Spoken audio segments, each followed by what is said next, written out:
Ümumiyyətlə İbn Sina fəlsəfəni necə izah edir? Məsələn, İbn Sina'ya olan tənqidlərdən biri də budur ki, İbn Sina fəlsəfəni bir növ teologiyanın xidmətində qərar verdi. Bəli. Çox maraqlı bir arqumentdir ki, İbn Sina fəlsəfədən istifadə elədi öz o teoloji fikirlərini möhkəmləndirmək üçün. Baxın, burada da var.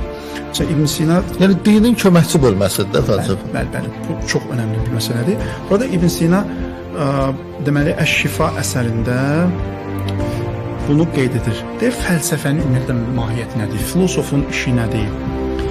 Deyir ki, İnnəl ilahiyyə təbhəsu anil umuril müfarqə lil məddə.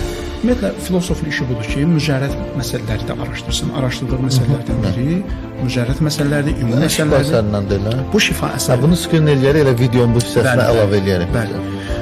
Bax, sonra deyir ki, وَقَدْ سَمِعْتَ أَيْضًا أَنَّ الْإِلَهِ هُوَ الَّذِي يَبْحَثُ فِيهِ عَنِ الْأَسْبَابِ الْأُولَى لِلْوُجُودِ الطَّبِيعِ وَالتَّعْلِيمِ. Sən deyir, eşitmişsən ki, filosof nəyi axtarır?